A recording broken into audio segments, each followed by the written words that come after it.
जय श्री कृष्ण साधकों।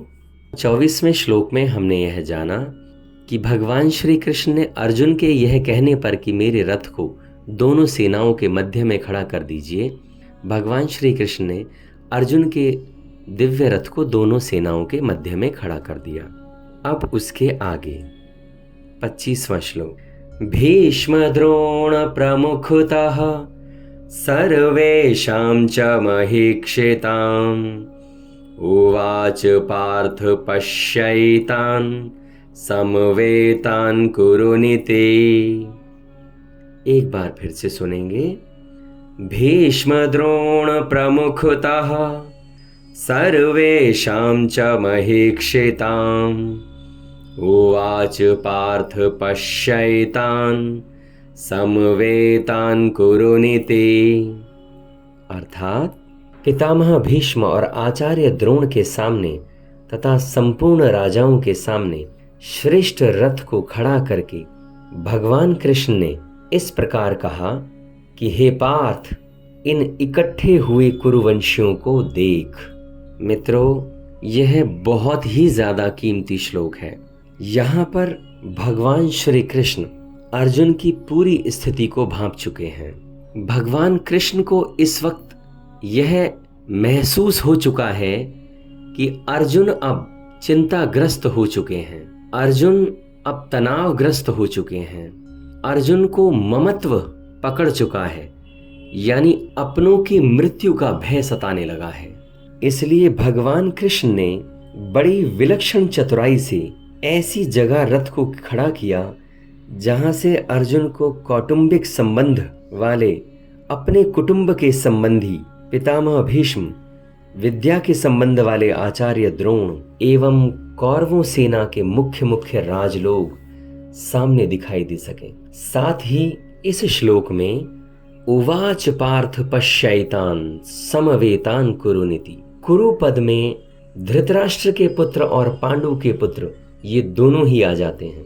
भगवान कृष्ण ने अर्जुन से कौरवों को देख ऐसा नहीं कहा, उन्होंने कहा हे अर्जुन, इन कुरुओं को देख, अर्थात तो सामने खड़े हुए धृतराष्ट्र के पुत्र को तो देख, साथ ही अपने भाइयों को भी देख और स्वयं को भी देख, क्योंकि हो तो तुम सब एक ही कुरुवंश के लोग, दोनों ही कुरुवंशी हो।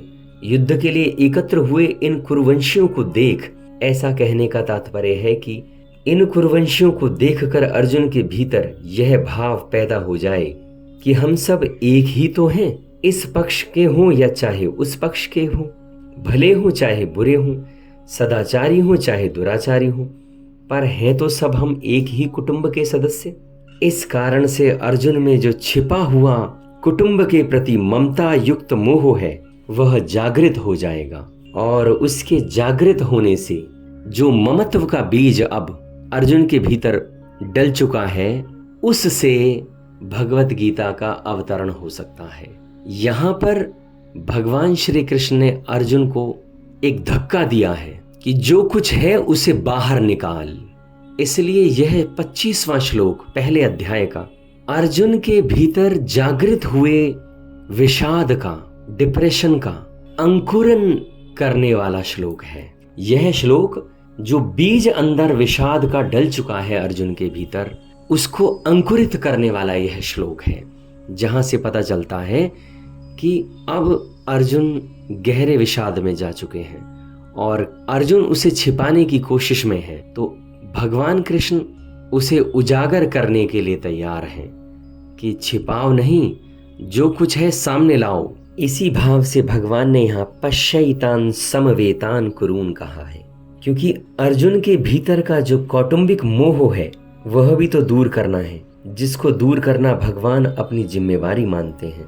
आप इसे इस तरह से समझें जैसे किसी व्यक्ति के शरीर में कोई फोड़ा हो गया हो, तो वैद्य लोग पहले उसे पकाने की चेष्टा करते हैं, जब वह पक जाता है तो उसको चीरा देकर साफ कर देते हैं, उसमें से मवाद को बाहर निकाल देते हैं।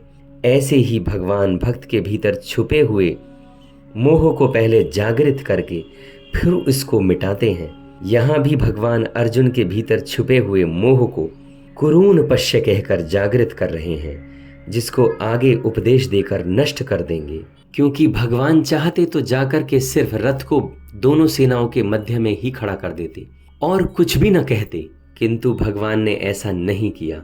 उन्होंने रथ खड़ा करके अर्जुन के मोह को जागृत करने के लिए कुरून पश्य, इन कुरुवंशियों को देख अर्जुन, ऐसा कहा। मित्रों, यह हम सभी को ज्ञान है कि अगर हमारे कुटुंब में अवगुण हैं तो हम उनकी तरफ ध्यान नहीं रखते, उनकी तरफ हमारा ख्याल भी नहीं जाता, क्योंकि ये मेरे कुटुंब के लोग हैं।